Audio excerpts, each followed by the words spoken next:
everybody, and welcome to my channel. Thank you so much for passing by. Thank you so much for subscribing. And thank you very much for watching my videos. You are greatly appreciated. Now, I was watching the debate that's with the Prime Minister, Dr. Andrew Holness, versus the opposition leader, Mark Golding. And I listened. I had to watch it more than once. I pulled it up several times because I did not get to see it live. And so I had to watch it via my YouTube channel. And so I kept pulling it up because it was quite interesting. Interesting to the point wherein it became rather distasteful. I believe that these persons were sent and they were sent to ask particular question to badger the prime minister. It didn't seem like a debate. It did not seem like these were questions of pertinence or questions that the intention is to find out what the prime minister is doing.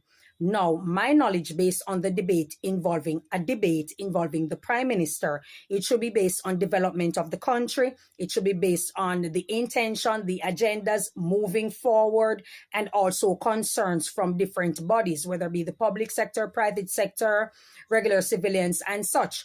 However, all the questions that were asked by Dion Jackson Miller were questions of badgering. It was like a complaint bureau or a complaint forum or a complaint debate. And these are questions that I'm going to stick to you and you have to answer them by any means. And these are the concerns that so many persons are having. And it seemed like you are corrupted. Basically, she's asking the question as if he's a corrupted government and he's a corrupted government body. And these are the questions that you have to ask as if he's in a court of law.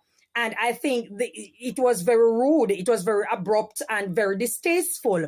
Now, I'm not sure if Dion Jackson Miller is an actual journalist or propagandist because the tone in which she has been speaking of lately, it doesn't seem as if she is a person who is about investigating journalism and also when it comes down to some sort of professionalism in that field. Now, the Prime Minister during his tenure has done so much for the country, from road development, police station, hospital, and all of that, new development, building. You understand what I'm trying to say? All these infrastructures in the country that he has been setting, that he has been fixing, that he has been building. Houses, gifting houses to people and stuff like that, people getting their titles, all of these things across the island, garbage collection and all of these type of things, debushing and stuff like that. You just literally write all of them off and started with one bunch of complaint after the other. You are also speaking on oversight body. You question him about oversight bodies and their decisions and the prime minister overriding them, and and persons are questioning the prime minister's integrity in such field. The oversight bodies, their decisions are not the absolute decision. We live in a democratic country, and if they are charged with the responsibility of making certain decisions or regulating certain things that are structured in government bodies and stuff like that, when it comes to the system of governance, if they are charged with such responsibilities and they make a decision, the prime minister is within his right to examine the decision and how they came to that conclusion. And if he wants to add or subtract from it, he is within his right. He's the prime minister and the main minister. The journalists do not control Jamaica. Oversight bodies do not control Jamaica either. I'm sorry, guys. I'm a little bit spiced up.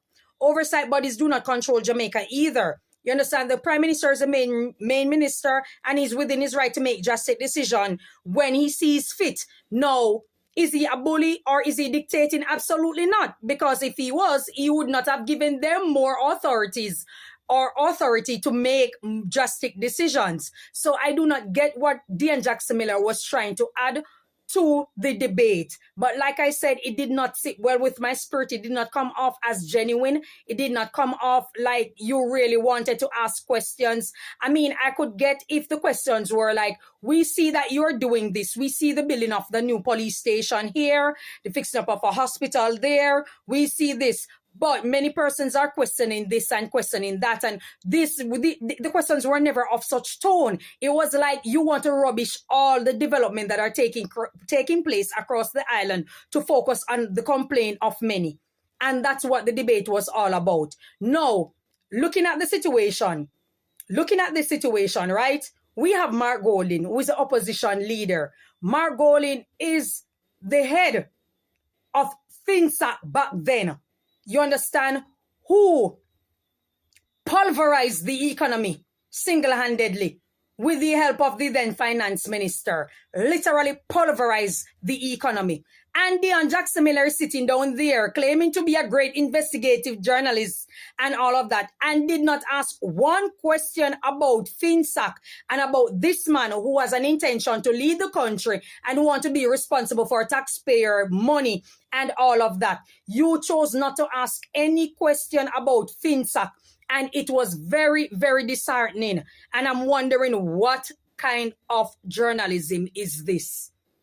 You want to focus on what the prime minister is doing, and so many complaint that persons are putting to you, I guess, or tell you that you are supposed to ask the prime minister these type of questions. But then you have someone who is literally responsible for a derelict economy in the 90s, and you have absolutely nothing to ask him about that. Absolutely nothing. And I blame the prime minister for this, because if the opposition can sit and say they do not want any journalists from Nationwide to question them, then the prime minister should stand 10 toes down and refuse to be questioned by anybody from the RJR group. You are the prime minister and you need to act within some sort of authority. You are a charismatic leader, and that's great, but it's not great for Jamaica. Because majority of Jamaicans are not charismatic people. They are bullies. They are bullies. They are very harsh people. They are very harsh people, very disrespectful, and a lot of them have a great deal of illiteracy that they display. And so your charismatic behavior and mentality and decorum is great, but not for Jamaica. At some point, you have to kind of rule with an iron fist. And I'm putting it to you, Dr. Andrew Michael Holness, that this is the country that you live in. And oftentimes I'm looking back, I'm like, Margolin would be a better leader for Jamaica. He's a perfect representation of majority of the Jamaican people in the society. The same way how Donald Trump is a great representation of the American people. You could not ask for a better president. So I'm putting it that maybe Margolin is really a better, sometimes when you're in a relationship and you have a female who is doing all of this for you, she's very domestic, she's very loving, caring, kind, she's listening to you, she's there for you, and you don't care, you're just about doing all that you need to do, then, you really deserve a bitch. Because when you get that type of individual, then you will know the difference. And you will learn to appreciate good. You have a prime minister that is very charismatic, that speaks on what he's doing and lets you know all things will not be done and accomplished within a year, within the same time. It's life. It's life. He spoke the truth. All things will not be accomplished, but it is a start, and he can make a start. So choose him and it will continue, and it will spread even further. That's all he's saying. But no, you don't want that. You don't want that. You have somebody, when you have a group of persons who are having an issue with buses coming in the country for children, you're onto something. You're dealing with an entity not of this world.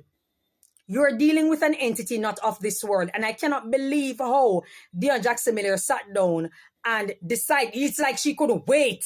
You couldn't wait for a moment to badger the prime minister. You couldn't wait for a moment. And I think the prime minister right then and there should said, I wish not to be questioned further by Dion Jackson Miller, because the questions are very impertinent.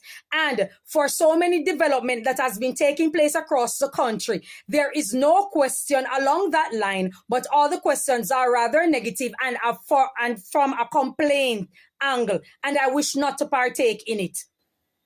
Or I wish not to participate in it. I think the prime minister should have said that. You are the prime minister. They cannot make an arrest and they cannot force you to participate in the debate. After all, we're living in a democracy. Courtesy of the Jamaica Labour Party.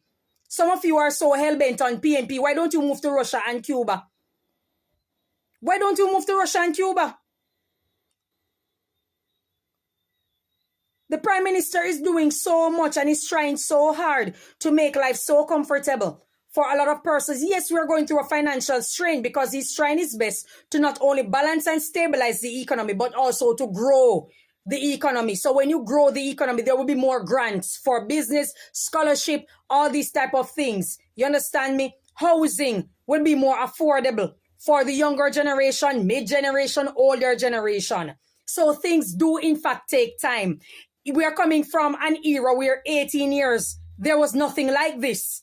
There was nothing like this. You have a man over there who was making a whole bunch of money through black market, through underground economy, and through government bodies and all of these type of things, while the mass of the people were not doing well at all. And he came in and decided that he's going to structure something, balance the economy, stabilize it, and, advance the infrastructures in the country and stuff like that. And it's like he's not doing anything. Because that's the argument that many persons are saying, that the prime minister does not do anything and he's not doing anything. You see, from the era of Michael Manley, a lot of you grew up in the mendicant mentality because your parents were like that, where you don't believe in working, you don't believe in striving for what you want or taking your time climbing the ladder. You believe in running up the ladder. Everybody wants $5 million by Friday and they don't have to work for it. And if they don't get it, they are going to buy a gun or get a gun and they're going to take out people, hold them up on a Friday because they want the money, and that's how it is. And a lot of you are not planning to come out of that mentality. So you want another party in power that's going to support the nefarious mindset that a lot of you guys have. And that's where your problem lies. Because you never believed in working hard for what you want or working smart. You don't believe in it. You don't believe in it. 90% of people who are going to their job do not like it. 90% of people who are doing a lot of things out there that are productive do not like it. They want to know that they can lie in bed, listen to some music, eat some food, watch a movie. But the fact of the matter is that once you are alive and you're a full-grown adult, you have responsibility. And you have to take care of your responsibility. And your monthly bills are like a 9 months pregnancy. Whether you're ready or not, that baby is coming. If it's going to come out alive or it's going to come out unalive, that baby is coming in 9 months. Whether you are prepared for it or not, whether you're prepared for the contractions, that baby is coming in 9 months. That's how your bills are.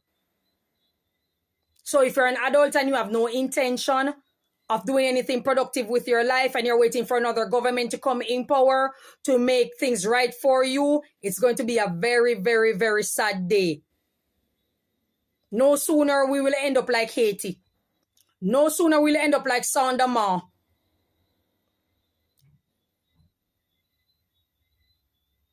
So what is it that you people really want? I believe that the Prime Minister should have stopped the debate. I believe that the Prime Minister should have ended it. But you want to be charismatic and be nice and be loving and and relatable to everybody. It doesn't work like that, Mr. Prime Minister, with due respect. It doesn't work like that. At times you have to take a stand. At times you have to kind of rule with an iron fist. And I think the questions were very impertinent and she constantly jabbing it. She's going back to that question, going back to it and jabbing it onto the Prime Minister. And he's constantly reiterating that he's a man of integrity. He doesn't have this 28 bank account. And Mark Golding, I told you that was the only angle that he was coming with. 28 bank account, 28 bank account. Where's Mark Golding house? How many houses does Mark Golding have? Where is his investment? Where's all his wealth that he has? Nobody seemed to question it. It's like, okay, I don't have to ask Mark Golding anything. You're the Prime Minister. You're the one that I have to ask. This is a person that is running to become what? The Prime Minister of the country. So I'm not sure why the same harpoons and bayonets are not thrown at Mark Golding the same way you're throwing it at the Prime Minister. I think he should have ended the debate. Journalists do not control Jamaica. Journalists do not control Jamaica. They're not lawmakers. So I'm not sure what's with the unlimited power and impertinence to, you understand me, to feel like you can just ask the Prime Minister any badgering question and sticking it to him like that. And he's standing there and allowing her to do it. Come on. Come on now. Lies with a lot of you persons who are out there in the media is you underestimate the intelligence of the younger generation. You believe that your opinion is the absolute. You believe that your ideas are the absolute. You believe that whatever it is that you speak about in the media, it's the absolute. And nobody else should override it, or anything else a person has to say is second best to it. And this is the mentality that a lot of you persons who profess to be journalists, that's how a lot of you function. And remember that young people still vote, and so they have a voice. And young people are not stupid. The days of the cultic type of supporters of political parties, those days are long gone and over. And only the older generation are holding on to such mentality and behavior. Now, when we look into it, we saw questions that were posed to Mark Golding about his accomplishment, what he is about, his agenda. Mark Golding speaking about his father and what his father had done.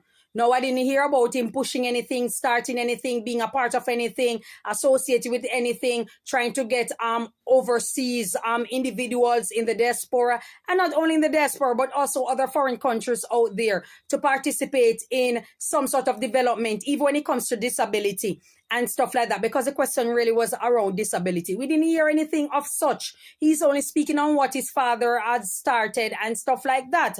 And it's not your father who's running for prime minister position. It is you. But when it came to the prime minister, like I said, all the questions were about to complain, was about something that you don't like. You guys just write off all the development that are taking place in the country, the intentions that the prime minister have to continue, and also to add on to it and to focus on a whole lot of oversight bodies and all these type of persons who are complaining, people who are teachers and all these type of persons from public sector, that is, that are complaining about something. There's no amount of raise that will ever be enough. You understand? Nobody stick it to Mark Golding. I think it was a gentleman, Giovanni Dennis, that stick it to Mark Golding, asking him about the salary that he accepted and why he didn't speak out against it at the time when he was offered the raise. And these are very pertinent questions if you're going to ask about it, because the thing is that questions are asked about Mark Golding's intention, but none were really about his errors, things that are of concern to the mass of the people. And that's where the pushback comes in, or that's where the issue comes in that we're having. When it came to the prime minister, it was all about negative. It was all about something that somebody's complaining about, and this person is saying this. And I'm like, how dare this woman? What kind of journalist are you? You are not willing to acknowledge any good that the prime minister is doing in the country, and you're solely focusing on propaganda, things that people are saying people don't like, and all these type of things. And I'm thinking that that's not how a journalist is supposed to work. That's not the professionalism of journalists. And I'm within my right to speak on it. And so I just miss me with all that. I think the prime minister should have just stopped it and moved on. If we're going to look at infrastructure, if we're going to look at development, all the things that he decided not to renew the license of JPS and all of this for more reasons than one, because he's concerned about the citizens of the country. He's concerned about the citizens of the country. So why weren't those questions posed? What is happening? What is happening? Like, how dare you? The impudence to believe that you can ask all these type of questions that has nothing to do with advancement of Jamaica.